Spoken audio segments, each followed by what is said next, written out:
My name is Laura Mitchell, and until 3 weeks ago, I never believed a basement could hold anything worse than spiders. Or maybe an old water leak. I was wrong. Sometimes, the darkest things hide exactly where you live, and Rex knew it long before I did. I had just moved into this house, a 2-story place in a quiet Oregon neighborhood, after my divorce.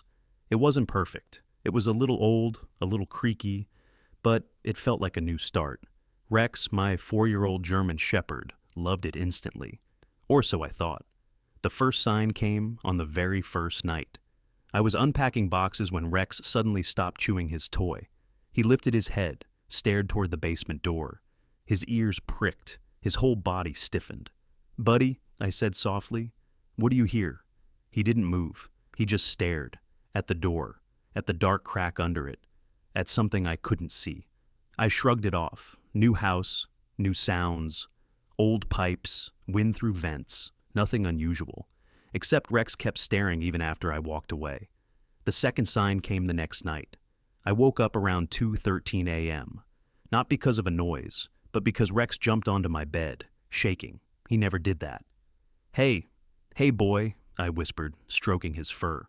"What's wrong?" He didn't look at me. He looked past me, at the hallway, at the direction of the basement door below. Then, I heard it too. A faint sound, so faint I thought it was part of a dream. Tap, tap, tap, like something small sliding across concrete. "Probably a mouse," I whispered, but Rex growled, low, deep, protective. Not a mouse, not even close. On the third day, I went down to the basement for the first time. The air was colder, heavier, still. Like the basement belonged to someone else. Rex refused to follow me. He stood at the top of the stairs, whining, pacing, tail tucked so far under his belly it nearly brushed his chest. I scanned the basement with my flashlight. Old boxes, rusty tools, a cracked mirror leaning against the wall. Nothing alarming, but as I reached the far corner, the air shifted, like someone exhaled behind me. I spun around. Nothing. I left the basement faster than I wanted to admit. 3 days later, things escalated. I was making dinner when I heard it. A soft knock. From the basement.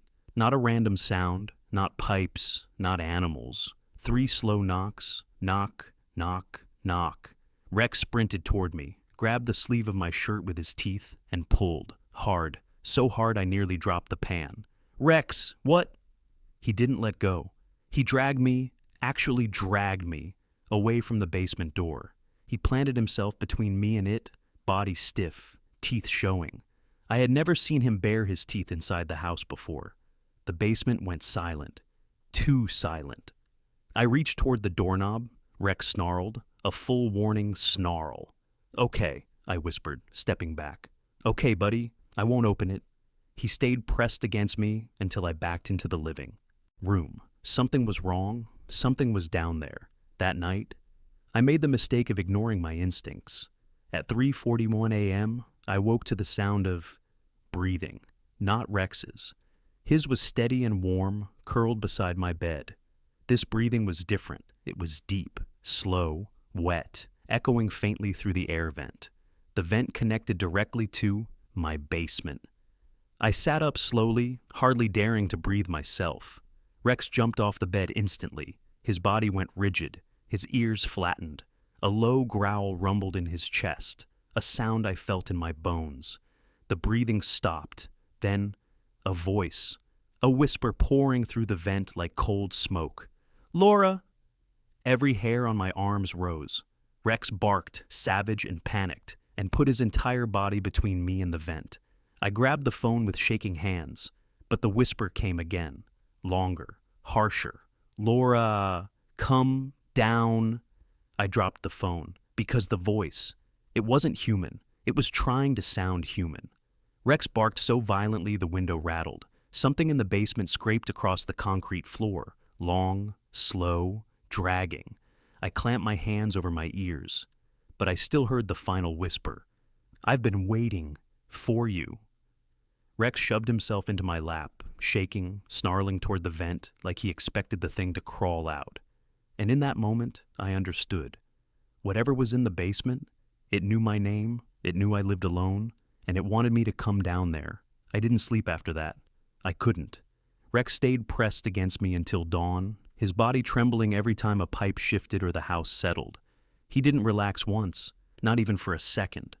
By morning, I had convinced myself that exhaustion was making things worse. Voices through vents, breathing from the basement. I could rationalize anything in the daylight, but Rex didn't forget. He followed me everywhere. Bathroom, kitchen, laundry room.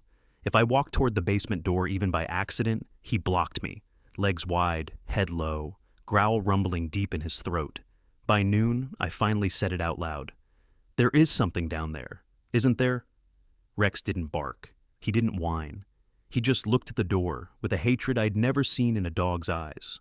Around 4 p.m., Sheriff Nolan stopped by to check on the neighborhood. Small town. He did that sometimes. I wasn't planning to say anything. But when he stepped onto the porch, Rex lunged, not at Nolan, but toward the basement window behind him, teeth bared, body shaking. Nolan froze. What's he reacting to? I swallowed hard.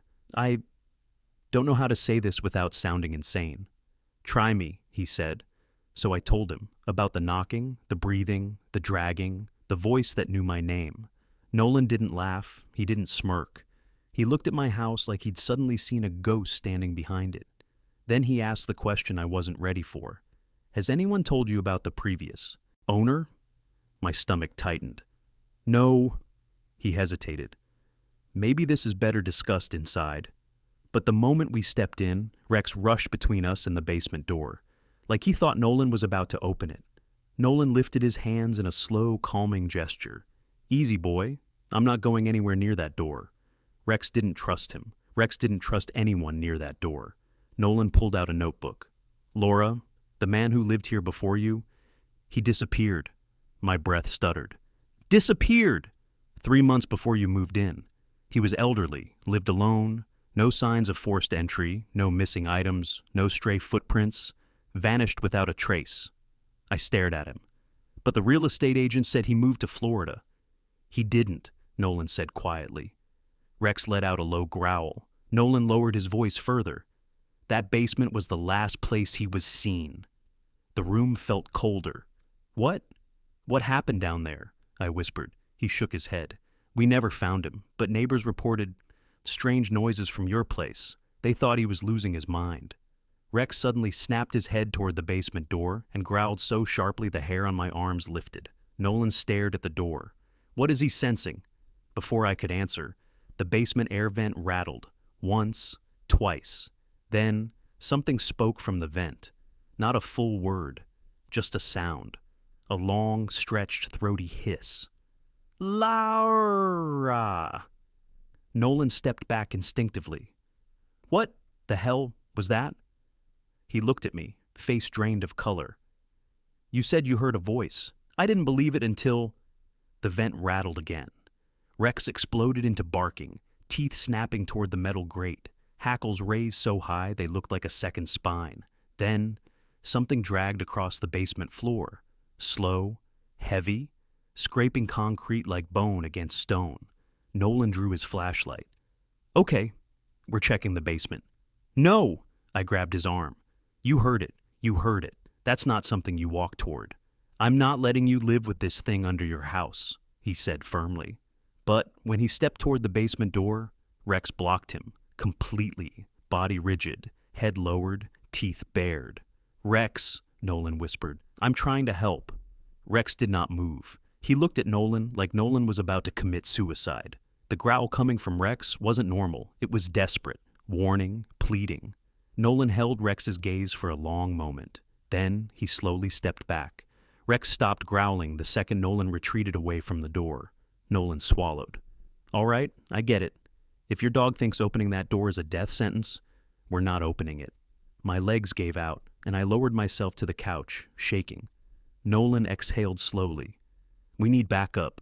I'm calling for another unit." Before he could finish, 3 knocks hit the basement door from the other side. Not loud, not rushed, but deliberate. Knock, knock, knock. Rex let out a snarl I didn't know dogs could make. Nolan whispered, "That isn't possible. That," a voice whispered from behind the door. Not through the vent, through the door itself, close, wet, hungry. "Laura, let me out." I froze. Nolan froze. Rex lunged toward the door so hard the floor shook, and then the doorknob began to turn, by itself. Very slowly, metal squeaking, my breath caught in my throat. Nolan shouted, "Get away from the door!" But Rex wouldn't. He stood planted, facing whatever was trying to come out, ready to die before he let it reach me, and then the turning stopped. Silence. A deep, suffocating silence. Until the whisper came again, closer than ever. "I'm coming. Up." The house fell completely silent. Not the normal kind of silence, but the heavy, suffocating, unnatural quiet that presses against your ears like the air is holding its breath. The basement door stopped trembling. The knob stopped turning. Even the pipes in the walls seemed frozen. Rex didn't move. He remained planted in front of the basement door. Shoulders low, teeth bared, tail stiff. Every muscle in his body coiled tighter than a spring. Nolan held a hand out toward me. "Laura, step back." Slowly. But I couldn't move, couldn't blink, couldn't breathe, because something was on the other side of the door, something close, something waiting. A faint creak sounded, not from the door, from the stairs underneath it, wood shifting under weight, one step, then another, a slow, deliberate ascent. Thump, thump, thump. The sound vibrated up the doorframe and into the floor beneath our feet. Nolan's face went ashen. That's not a person's weight." Rex growled, a deep, furious growl that came from somewhere ancient inside him. The air vent rattled again, as if something brushed against the ductwork while climbing. Then, the thing spoke. This time, not whispering, not distant, not echoing through pipes, but right behind the basement door, right on the other side. "Laura!" The voice dragged my name like it tasted it. "I'm... I slapped a hand over my mouth to stop myself from screaming. Nolan grabbed his radio, voice shaking. "Dispatch, this is Unit 12. I need immediate assistance at the Mitchell residence. Possible forced entry. No, possible." He stopped. Words failed him. Rex barked again, savage and frantic, throwing himself at the door so hard the hinges rattled. But the creature didn't retreat. It stepped closer. We heard its breath, slow, wet, labored, seeping through the thin line at the bottom of the door. Nolan lifted his flashlight and aimed it at the crack beneath the door. His hand shook. At first, there was nothing, just darkness. Then, something moved, a shadow, a shifting shape, and then fingers, long, thin, wrist twisting at an angle that made my knees go. Weak. They slid into view under the doorframe, feeling blindly along the floor as if searching for me. "No, no, no," I gasped, stumbling backward. Nolan swore under his breath and drew his firearm, but Rex got there first. He lunged so violently that his claws scraped the wood, jaws snapping at the reaching hand. His teeth clashed against the doorframe, a violent crack echoing through the house. The fingers snapped back out of sight instantly. Then, everything went still. The breathing stopped. The stair creaks stopped. Silence. Nolan didn't lower the gun. Neither did Rex break his stance. We waited. 5 seconds, 10, 20. Nothing. Then, a loud, heavy thump slammed against the inside of the basement door, hard enough to crack the top hinge. I screamed and covered my ears. Nolan yelled, "Get away from the door!" But Rex stayed. He refused to budge. His body shook from the force of his own growling. Another thump, then another. The wood began to split. Nolan grabbed my arm and pulled me backward. "We need to get out, now, before that door gives in." But before we could move, a voice, a distorted imitation of a human's speech, whispered through the crack, "Don't run!" Rex lost it. He threw himself into the door with such force I thought he'd break bones trying to protect me. He barked with pure, primal fury, the kind of sound that said, "You will not touch her. You will die before you do." The creature responded with a guttural hiss. So deep and unnatural, it vibrated through the walls. Nolan grabbed me by the shoulder. We're evacuating now. Something's about to break through. But I couldn't move, because a new sound appeared. A slow, impossibly slow, heavy scrape descending the stairs again, not going up, going back down, as if the creature changed its mind, as if Rex's defiance forced it to retreat. Thunk, thunk, thunk, down the steps, into the dark. Rex's growl softened, but he didn't relax, not even slightly. He stayed at the door until the last faint sound from below faded. Only then did he take one shaky step backward, exhale through his nose, and collapse into a sit, chest heaving. Nolan didn't holster his gun. He whispered, voice trembling, "What the hell is living under your house?" I pressed a hand to my mouth, tears blurring my vision. Rex looked back at me, eyes full of fear and devotion, and nudged my leg with his nose, because he knew. He had always known. Whatever was down there wasn't done, and Rex was the only thing stopping it from coming up. The creature retreated down the stairs, but the silence it left behind wasn't relief. It felt like the house was holding its breath, waiting for its next move. Nolan didn't lower his weapon. He stood with his back pressed to the wall, flashlight trembling slightly in his hand. Rex finally stepped away from the door, but only by a few feet. He sat rigid, staring at the crack under the door, ears locked forward, muscles twitching with every tiny sound. I knelt beside him, stroking his fur with a shaking hand. He didn't even glance at me. He couldn't. His entire focus was on the thing waiting below. Nolan swallowed hard. "Okay, listen to me. I'm calling this in as an immediate threat. We'll get backup, maybe a K9 unit, hell, maybe the fire department to break the stairs." He raised his radio. But before he could press the button, the front door creaked. All three of us froze. Rex whipped his head around and snarled. An explosive, startled snarl that wasn't directed at the basement, but at the front hallway. Nolan's face paled. "It moved?" I shook my head violently. No, it can't leave the basement. It was down there. It can't." But Rex was already sprinting toward the foyer, nails scraping against the hardwood. Nolan grabbed my arm. "Stay behind me." We followed him. Rex stood in the entryway, body lowered, fur bristling, growl stretched thin like a wire pulled to snapping. The front door was cracked open, just an inch. Not enough for a person to get in, but enough to let in cold air. Nolan whispered, "Did you lock that?" "Yes," I breathed. "Every door, every window." Rex took a step back, not out of fear, but as if he was bracing himself, preparing. For what? I didn't know. Nolan slowly approached the door, gun raised. When he nudged it open, a gust of freezing wind rushed in.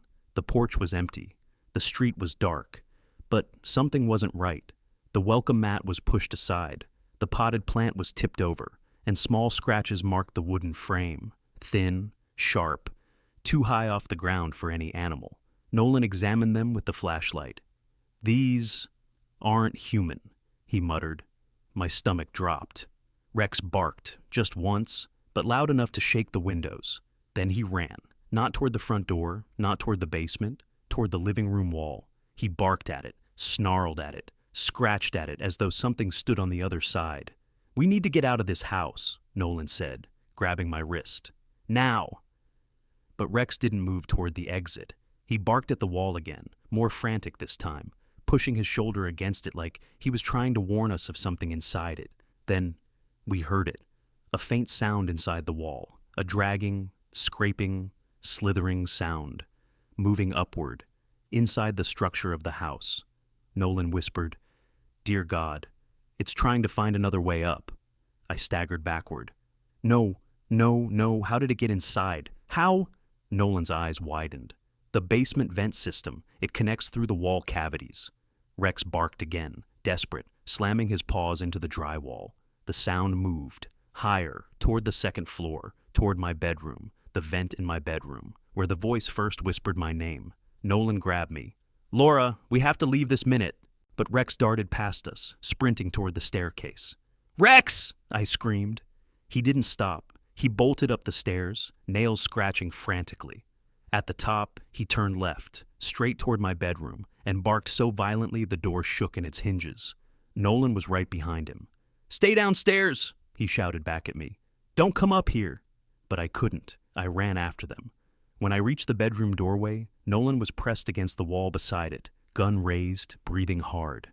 Rex stood directly in front of the vent, growling, not just warning, not just angry, growling like the thing inside was inches from bursting through.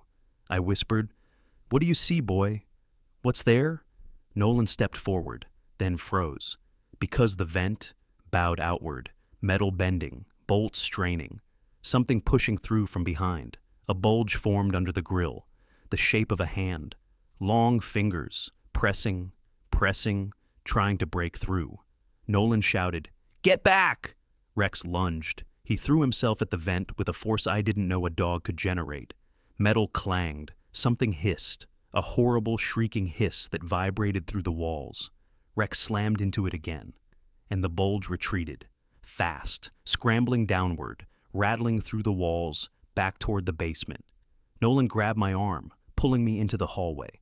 "It's going back down. It's retreating. Your dog scared it off." Rex stood at the top of the stairs, body trembling, chest heaving, looking down toward the basement like he expected the creature to reappear any second, and then he looked at me. It wasn't fear in his eyes. It was warning. A warning he had known for days, weeks.